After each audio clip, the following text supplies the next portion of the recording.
Hey, what's up? I'm Oscar Dalben from freestylemind.com, and today I'm recording a video about keyword research for my friend Moon of experiments of passiveincome.com. During the past few weeks I've been doing an experiment on affiliate marketing, and I think that I've got some success because I've been making a few hundreds of dollars per month. In my experience, the most difficult part for me was doing market research properly.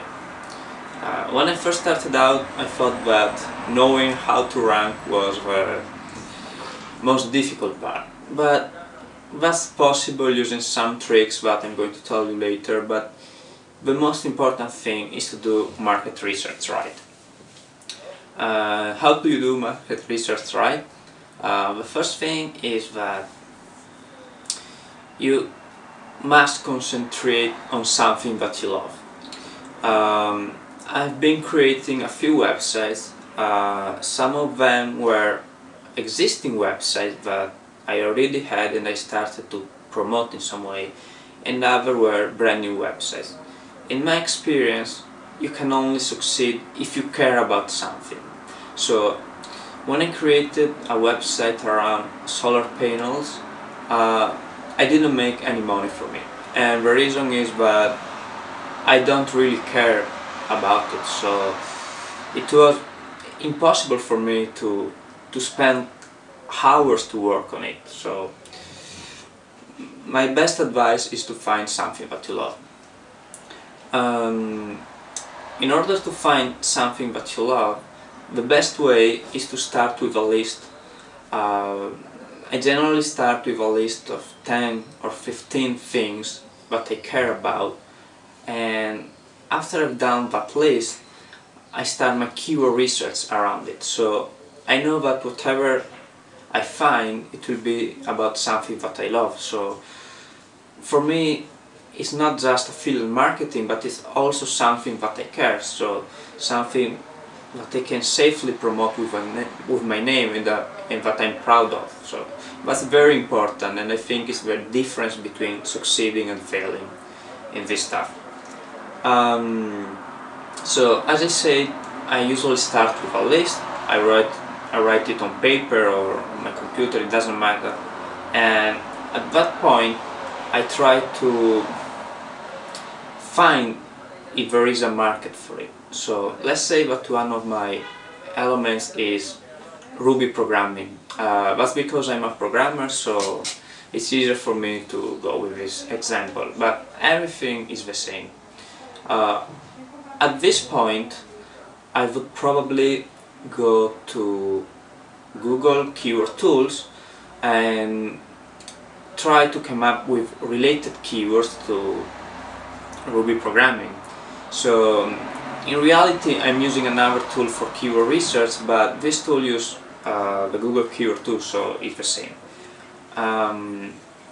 So what I'm looking for when I do this is for some keywords that have at least 5,000 searches per month, but there's not much competition for it. For finding the competition, again, I use a software called Market Samurai, and I'll probably put a link below if you want to check it out. But you can just make a search for this keyword and see what the top 10 results are. The first thing that I do is I ask myself, can I do better than these ones? Because I think that Google is not stupid. You can outrank other websites that build in more backlinks, but in the long term, the quality of your website is what matters the most. So you definitely want to create something that's worth. And you don't necessarily have to create a blog and post every day. Even a single page is cool if it's something useful. So in my example, I have a keyword which is around Ruby regular expressions, and which is a topic that is like obscure for most people even in the Ruby community.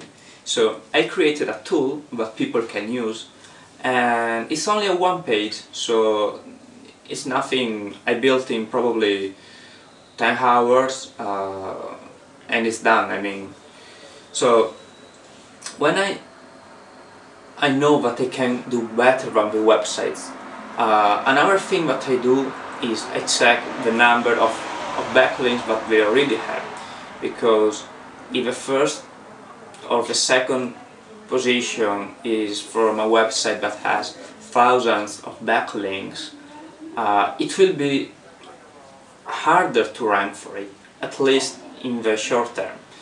You cannot rank them if you do something better and you promote them, but you really have to love the subject. For example, with my personal development blog, there is a long work to do if I want to rank for personal development, if I want to even be in the first page. Now, when I started that website, I wasn't thinking about ranking for it, but now I'm starting to think, and I know that I can do that, but it will take me many months, so you have to be prepared for that. But generally speaking, if a keyword is getting between 5 and 10,000 searches per month, then it shouldn't be hard to rank for it. The reason that I say between 5 and 10,000 visitors per month is that you're probably not going to rank in the first position, at least not initially, and if you're ranking in the second position, in my experience, you can expect to get, I think, around 200 or 300 visitors per month, which is very low. So you have to aim for the first position, and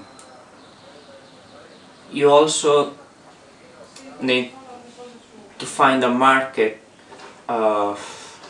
It's weird to explain, but there must be enough searches per month, otherwise you'll be ranking the second spot, but no one will be visiting your website.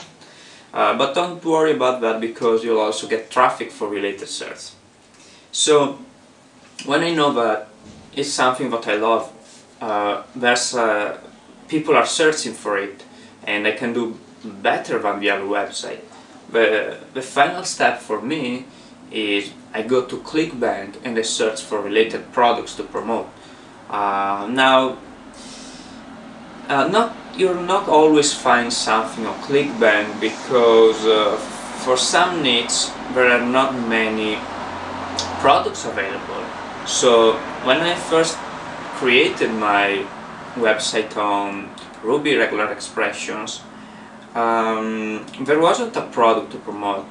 There were books, but on Amazon you get like 4 or 6% on each sale, which is very low. On ClickBank, instead, you get like 50 or 75% of each sale. So it's easier to make money. So in my case, I was lucky because a guy released a product related not to regular expression, but to another thing that is similar and is interesting for most people. So what I did is I created this tool, and then I put an ad on it. Initially I put it below the page, so you entered my website, you saw the tool, and below there was an ad, but nobody ever clicked on that ad. I don't know why. So at one point a friend suggested me to move it on the top, so it's now on the right, I think, and now I'm making sales. I checked my ClickBank stats and I'm making at least one sale per week, so it's very good for me now, because it's already $100 per month. And you have to consider that I'm not ranking yet as I would, because I just started to promote that website. So I expect that within a month or two I will be making around $500 per month on that website. So the key concept here is that you have to find something that you love. The first reason is that you have to create something that's useful for people. So even if it's a website around getting better grades at school, which is another website that I have, you have to be interested in it. In my case, I'm a high school dropout, so I'm not really interested in getting better grades, but I'm very interested in learning, and I can share my my experience, and I can interview other people. So you have to be interested. The other reason is that you have to promote your website, and I'll talk about this in the next video, but it's very important. So that's all for now, and I'll see you later when I talk about ranking.